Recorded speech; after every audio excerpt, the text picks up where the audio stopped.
on the politics right now. Everybody knows there's a presidential election coming up, right? Everybody knows that their person that they're going to vote for is the one that should be elected to represent this country as a world leader, as a savior of economics and any other thing that needs to be done. Everybody knows that. So everybody's busy looking and listening and reading newspapers, checking their local newsstand, they're going on the internet, they're hearing radio shows, they're trying to find out all this good information on how these two people that's running are the best choices, and they have to pick between them, And it's real confusing because they don't have any self. And by that what I mean is your interest isn't being addressed because neither one of the people are talking about what interests people. They're talking about crazy things. From my point of view, the things that they're talking about are Hillary's talking about the same old stuff that been brought forth by Ed Kennedy in 1970s, and Trump's playing the game. He thinks this is kind of like golf or tennis or something, or Texas Hold'em. He's just in it to win. He's gonna win at whatever cost. He don't care what he says. Whatever's gonna create enough for him to confuse the public to say, well, he just may have a point. There's no point there. He's letting the media create targets for him, and people are scared of targets. So they just rob you of yourself. I know people are wondering too, what's this got to do with chivalry? Chivalry is something that enhances self. Chivalry is something the word begins with actually a privilege to do things for other people and stuff like that. And I believe that's what everybody in this country really wants out of their presidential leaders, or any of their politicians. It's somebody who's going to be a chivalrous individual, somebody who's going to do something for somebody else. No matter what, it doesn't have to be a physical something coming right down into your house and stuff and taking your groceries in or something to that effect. But they got to feel confident that they got somebody who has their best interest at hand in them. And this just isn't happening from what I see. There's really nobody taking in the interest of anybody else. They're just talking games. And they're just producing targets, and they're just battling back and forth between each other. Or they're, if you just look at Trump, he's just playing, he's playing some, not even a racist card. It's just a card on, okay, I can talk about these people. They ain't racist. I don't even know them or like them or anything. They're just, they're irrelevancies to me. They just don't exist at all. But they're good. They're good because the news media is going to produce big tigers out of this here. They had all kinds of good tigers coming out of that thing with the veteran and the guy, the captain dying for this country and everything. And I think I said it on the Voice of the Voices, yesterday. He should be ashamed about that kind of rhetoric that he's using.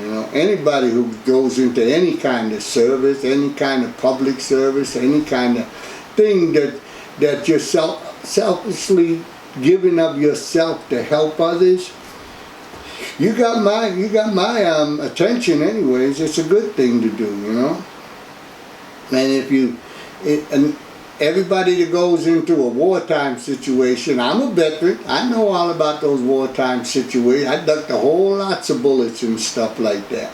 But I was a kid, but as a kid it's just all fun and games until you lose a limb. But it's like, I don't know. He shouldn't have done that.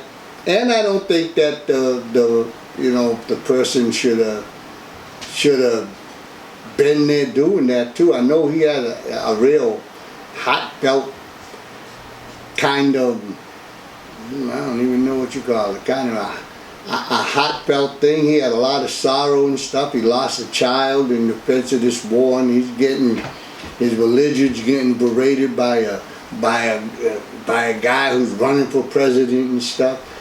And I know it's, and I feel bad for him losing his son in war and stuff like that.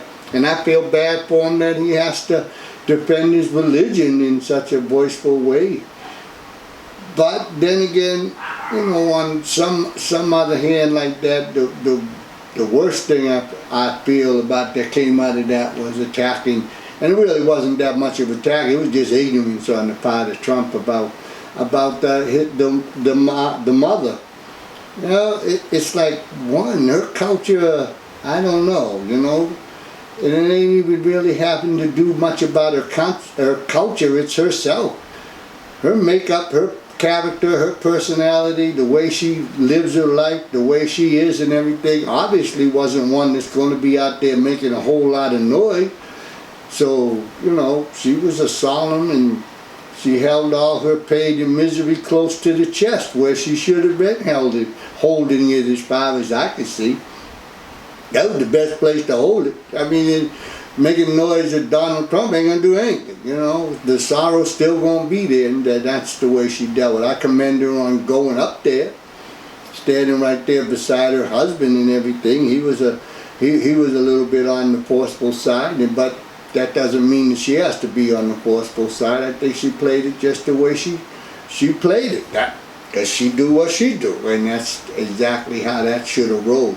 And if nothing else comes out of this, I think that Donald Trump owes that lady a real heartfelt apology, and I think Hillary Clinton owes that lady a real heartfelt apology too, because she put her into the situation, and she should apologize to her for doing that. Yeah, it's kind of obvious. And the news, they ain't going to apologize, because they'll have that board up there, so they're going to create another tiger out of this down the line if the apologies come.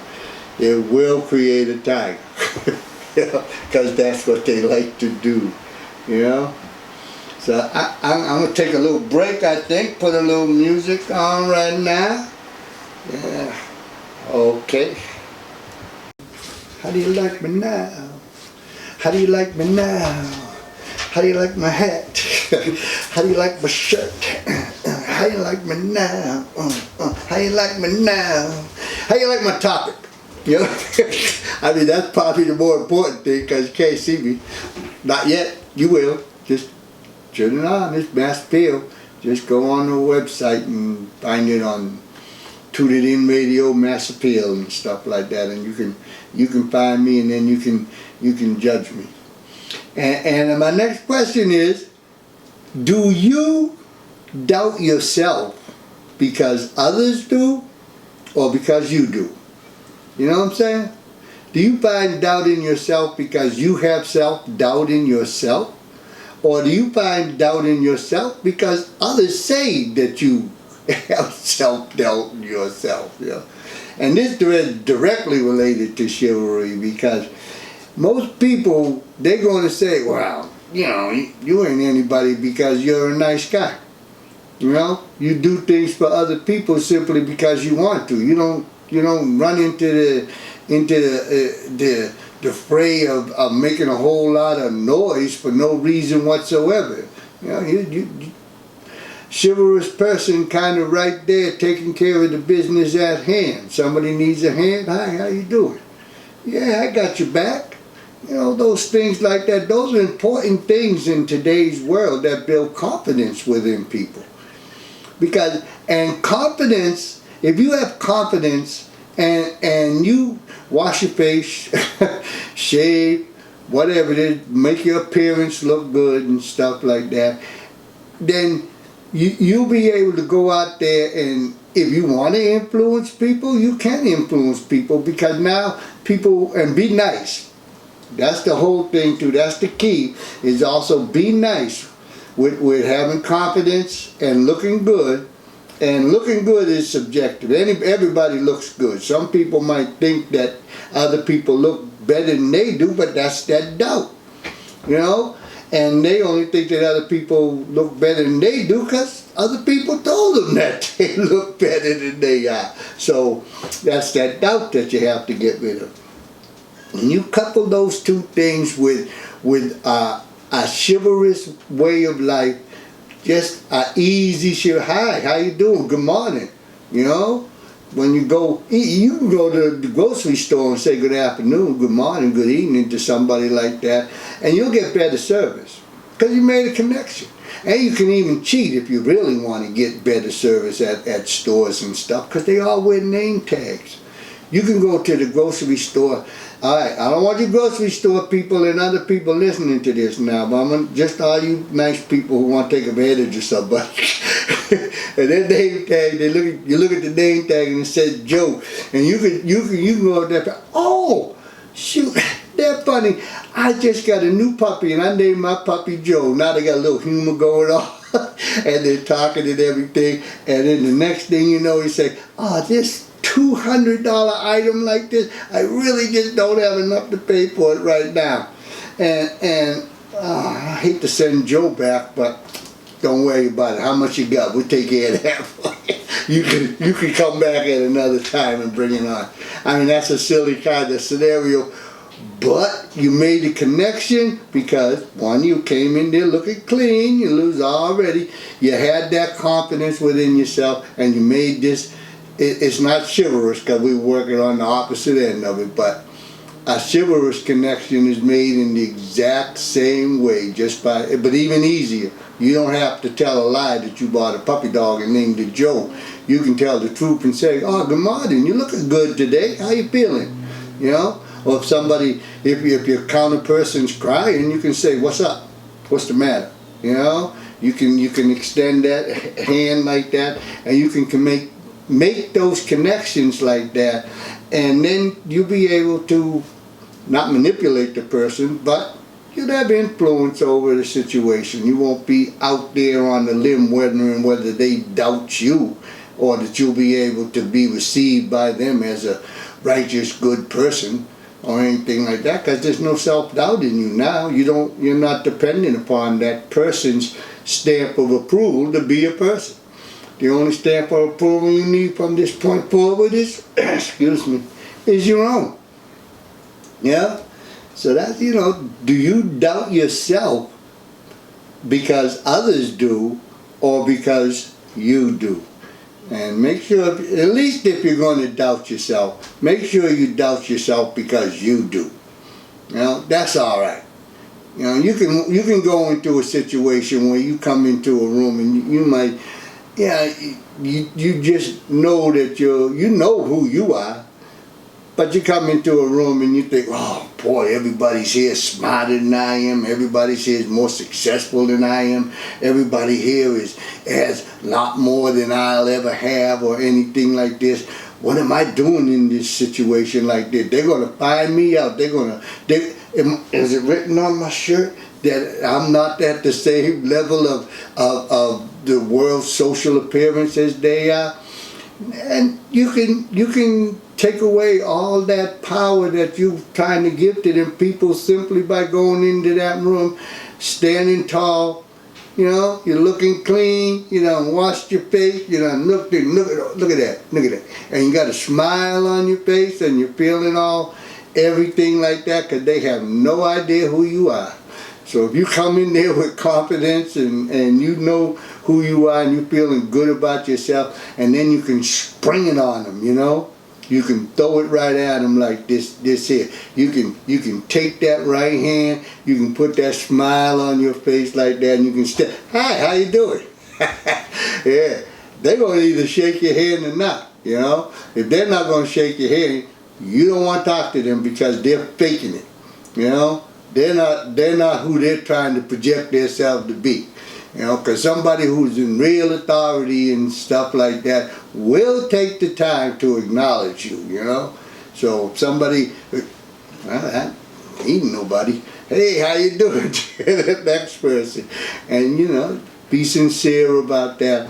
And that'll break all that self-doubt that you have within yourself about that you don't fit in this situation. Because you fit in any situation within this whole world. Because in a chivalrous way of being, you're the one that's helping somebody else. You made that person feel good by extending your hand and asking him or her how she's doing. You know, and sincerely listening, because you did it with a smile. Most people, hey, what's up? And then their face goes into a giant frown. Don't tell me, because I really don't want to know. You know, you're always going to tell me that what's up when I say what's up. You know, so, you know, you just don't want to deal with those people like that. You can, they're a lot of entertainment too, so it's a lot of fun out there. You know, so, like I said, ask yourself that question anytime you go in any place like that, and make sure that the answer always comes to the second part. So if you ask you, do you doubt yourself because others do, or do you doubt yourself because you do? And make sure that the answer is, I'm doubting myself because I do, because then you can fix that just by being a chivalrous individual. Somebody drops a napkin, especially a lady, don't knock it out of her hand. I mean, you could. You might get caught. Bend over to pick, and even if you can't bend over to reach the ground and everything, make an attempt to bend over, because they're usually going down to get it themselves anyway. But you make that attempt like that, and if you get it, you got a big smile and you just hand it out like this here, and that goes a long way on every account. You've gained many points in the world and stuff, just simply by being a chivalrous person and picking up a lady's handkerchief. Granted, you'll probably get the flu, but there's sometimes you gotta be aware of stuff like that. But still, everybody else around you would have made that. That's a chivalrous individual. That's an archangel. That's somebody that's going play. He must be an important person in the world, because he took time out of his little activities to bend over and get that handkerchief for that lady. You know, all these things, that they all count. They all count. You know, so you want to make sure that you can do that. Yeah. And so being courteous, you know, courtesy is really what I'm talking about, going a long way. And then, you know, there's other things that you can do with more personal friends and family and stuff like that. You know, and again, we're still talking about, you know, do you doubt yourself because others do, or do you doubt yourself because you do? And now we're going to, you know, the same kind of thing. Make sure you doubt yourself because you do when you're dealing with your friends, and let them know and they believe that you have their back. You know, if they don't believe that you have their back, you say, then you start to doubt yourself, because you know they doubt you, because you say, you know, I'll be there for you and this, that, and you never show up. You know. So they don't doubt, they doubt your sincerity, they doubt your honesty, they doubt anything that you have. Everything that you say from that point on is nothing more than a lie, because you didn't have their back when you said they got their back. And it's a hard thing to have somebody's back. It's a level above the courtesy to a stranger, which is powerful. This is a bigger privilege to be doing something for a friend, you know, because friends are something that you make. You know, you choose that friend. You choose that friend simply because they might have named their dog Joe. I don't know why I choose that friend, but for whatever connection that you have with those people, you choose that friend. And the influences that friend has on you and that you have on them help develop who you are.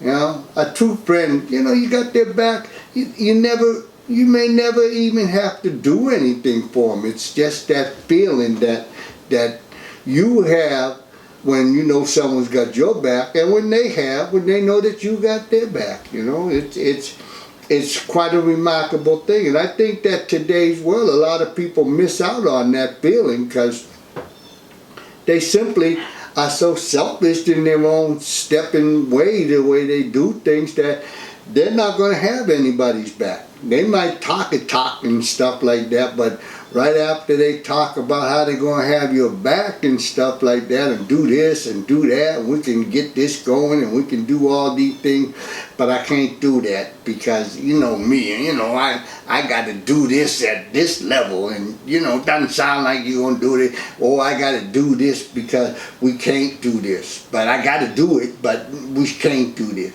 You know, they get 900 excuses why they can't do the things that that you would ask them to do. So you don't ask them to do anything simply because you doubt whether they're an integrous person and everything. So now you start to doubt yourself because others do.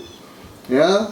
If you want to doubt yourself because you do, the simplest way is not to have anybody's back. Just simply tell, no, I ain't got your back. I ain't going there. I can't do that. You know, they'll respect that.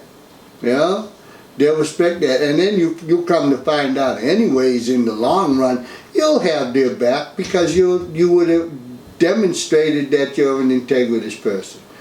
You know, because you would have demonstrated that, yeah, you know, I got much love for you and everything, but that ain't how I roll. So I'm wishing you love, but I ain't going with you. You know? But then when there's something, they'll know that they won't doubt you. You know that they don't doubt you. You know that you don't doubt you either. But if there's anybody that's going to have doubt, it's because you doubt whether you wanted to do that or not. Actually, it would be the reverse. You knew that you didn't want to do that, so you didn't do it. And that's a respectful type of thing. And that's a chivalrous thing too, because that takes a lot of guts to stand alone. And most of chivalry is made up by somebody who's willing to stand in the fray all by themselves, you know, for their own principles or whatever it is. Or stand in the fray and back up their friend's principles simply because that's their friend and I got your back. Yeah. Yeah.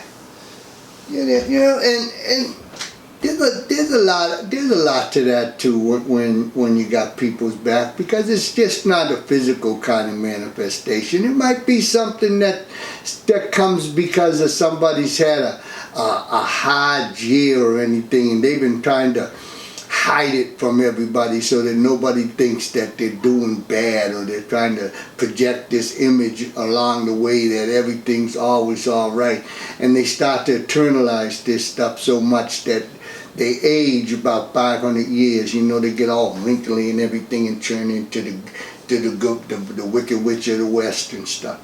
You know, and so they get, you know, the nose grows real long and pointed and stuff, and they get a big hat that grows out of their head. Not like this, you know, this guy won't have, right? It's not like that, but, you know, they get another hat.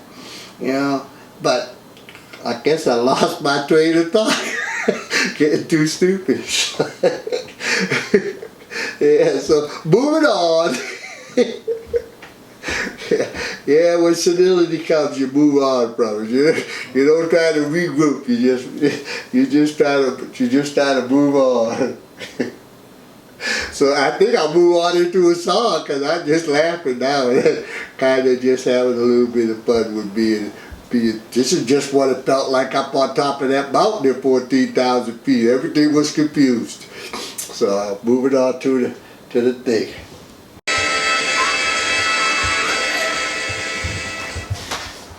Hey, I'm back. I'm back now. Refreshed in the mind. I know where I'm at. I'm right here. Surrounded by a lot of hair right here, right now. And I'm back. Trooper Joe's back.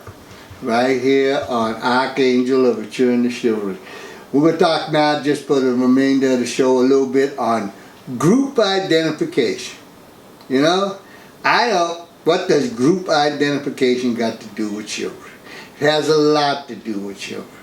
It has an enormous amount of things to do with chivalry, because people like to put themselves in these groups. They like to identify with other groups. I'm part of this group. I'm a motorcycle group.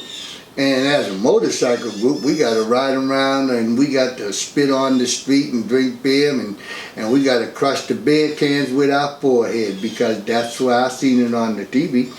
You know, And there was 3 people lined up on the TV, so you know it must be true. They was all talking about it.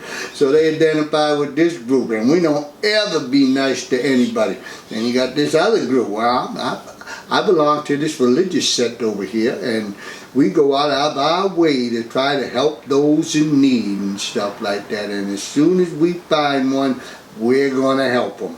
So I'm part of this group like this here, and that makes me better than this motorcycle group over here. So I really can't talk to them because they're gonna crush a beer can on my head and stuff like that, and I don't think I would like that. But I'm gonna just stay right over here, and I'm gonna keep looking for someone else to help. But it's like, hey, religious group, why don't you help those people over there?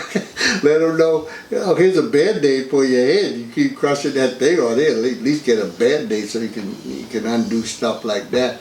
But groups identify with the different thing the groups identify. Then you got these other groups. You got a whole lot of different kind of nationality groups.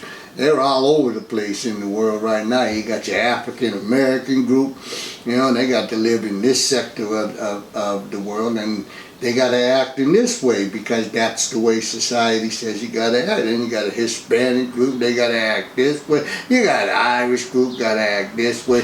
And then you got your Jewish group. Everybody know that your Jewish group, they're going to act this way because they're Jewish and they got this money and stuff like this here. Then you got your Chinese fellas over here. Well, they're too busy doing math problems, so they don't know what they're doing, you know. But they sure are having a lot of good fun and doing it, and they eat good too, because all these other groups go over there and eat the food that they're cooking. It has nothing to do with Chinese, and their philosophy of it takes 3 to make a tiger is the basis for our news media. So yeah, the Chinese people certainly are strange, and we don't know what they do, so we're not going to talk about it, because they'll do math at us, you know, and that's going to be a lot of confusion. And we just do these groups automatically. And in a chivalrous way, if you put yourself in a group of people that do a chivalrous thing, you're going to draw in more people into your group that do shit. Everybody likes to feel special, and there's nothing more special than doing something for somebody else.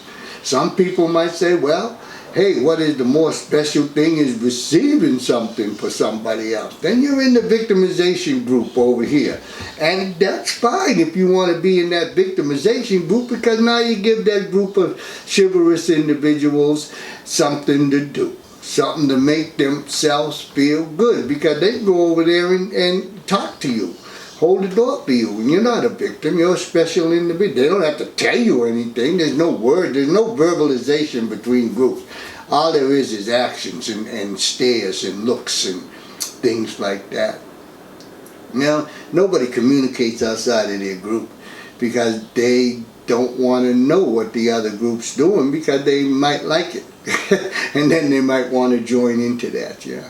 Have you ever gone into a nightclub and stuff like that? And you walk into the nightclub, you automatically looking for the group that looks like you do. Your head's going about sideways about maybe 200 miles an hour or something like this. You're getting good strong neck muscles, you know, and then it's going up and down and shoulders and back, and you're trying to look all cool and stuff. You act like you got a cold, so you're snuffing up there all the time like that, and you're just all cool and everything. And nobody ever talks to you because they don't know if you're weird or not, you know. But they're in their group over there, and you can tell their group because they're all wearing almost the same clothes, different colors, but they're similarly dressed or stuff like that, and they're laughing at things that really aren't even comical. They're just laughing, or you know, but they're in their group, but they're not going to talk to you, and you're not going to talk to them. You're going to stay over there with this other group of people all doing neck exercises and stuff like that. And they're bobbing their head up and down and really loving the music and stuff. Can't hear, and nobody can hear the music in the nightclub. I don't care who you are. Nobody hears that. There's just too much bass. You don't hear that music. Yeah, but some people in those groups, that's what they kind of do. Yeah, but in a real world type situation with a group, I would think the best group for any anybody to try to be involved with. Like I said, this is a show about chivalry. Everybody, I think the world needs to get back on a chivalrous note. Everybody needs to form into a group of chivalry. There's no leaders. One leader, God. He's the main focus. He's the main leader. He's the one who teach you about doing the right thing, helping out people and stuff. He's our leader. That's it. But you don't have to talk to him and praise him and do all these things like that.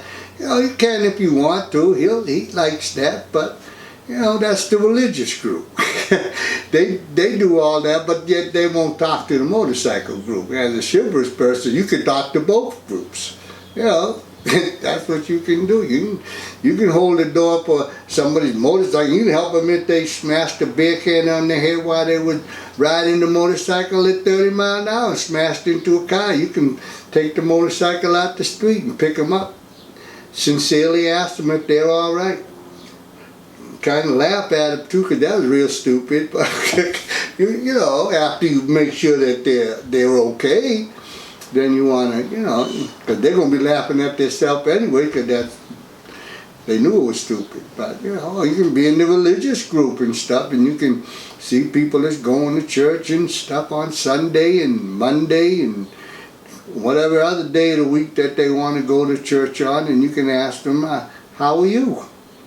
And that's about as far as that go, because you're afraid they might tell you how. They might say, well, I'm fine, and I'm fine because of this and this and this. And now you didn't want to hear all that, you know. But so, or if you're really a chivalrous type individual, you take time out of your busy schedule of trying to get away from hearing that, just to take those few minutes that it might take to hear that, and you know, give them a hug. That's the best part about being chivalrous too. You give hugs. Chivalrous people really should never give a handshake. Handshake should be for those people who want to try to impress somebody or influence somebody in any other manner. If you're a real chivalrous person and everything, you should give a hug, you know. Give a hug. I'm not advocating everybody just walk up the stages and start hugging up on them and stuff like that. That's not good. But if you make a connection with somebody and everything, and you spend a good amount of time with them and stuff, when you're leaving, give them a hug, because that's what a chivalrous individual do. That's the privilege of doing something for somebody else. Is you get hugs. You know, and they're sincere hugs too, you know. I got you. I got your back, you know. You made a friend. Don't take hard to make a friend if you want to. You know, it takes about, about 10 minutes, I guess, to make a friend if you really want to, you know. And before that, you know, 9 minutes, you know, you're still a little wobbly. 10 minutes, you know, that's a good person. I like that person because that person fits into my group. You know, I like that person because that person wears all kinds of fancy clothes just like me. Or I like that person because that person likes to go to the gym. Or I like that person because they drink Diet Pepsi. Or whatever it is that's going to happen within that 10 minutes, you're going to make a friend. And you're going to form into that group simply because of that. And you could be in numerous groups, don't get me wrong. You're not restricted to any one group. You know, you're actually, every day of your life, you're in many, many groups. You'll be in the family group, you'll be in the work group, you'll be in an ethnic group, you'll be in the motorcycle crushing beer can on your head group. You'll be in the religious, I ain't going over there, they might crush a beer can on my head group, you know. You could be in all kinds of groups. There's lots and lots of groups over there. You can be in the math group with all the Chinese brothers and sisters and stuff. Any kind of group that you want to be in, it's all in there. But it's important to be in that group and take the chivalrous group with you. Well, it really doesn't matter. Any of those groups, there's opportunities for you to excel at being a chivalrous individual. And that's important. That's important. Much more important than the verbalization of, that poor person, I really would like to help them. Or the craziness of, did you see what that fool just did? And he crushed that big head and hit that pole. Yeah, I mean, that's still chivalrous if you go over there and try to help him up. It's a little comical, but hurtful for the guy with the crushed beer can and the broke bike. Now you got to pay for a light pole, so he's not having a good day all around. And you can help him out if you really got his back, but I suggest let's let him be, help him out, make sure he's all right, because that's the right thing to do, and that's what chivalrous people do. Well, I think I'm going to get on out of here, and next week I'm going to have a much anticipated show like that. We're going back in time next week. Next week we're talking about the Wizard of Oz. You heard right. That's right. We're talking about the Wizard of Oz. Yeah, we're going to bring it right to you. You're going to love it. Tune in, tell your friends, get your popcorn ready, get lots of popcorn. It's going to be good. Bring a handkerchief, because there might be some comedy, might be some tears. It doesn't matter. And at the end of the show next week, I want you all to hug somebody that's there. Just get right out there, throw them big bare arms around them, and just give them a hug and just say, man, I appreciate you having my back, or just being my friend, or being my mama, or something like that, or being anybody that is in the world.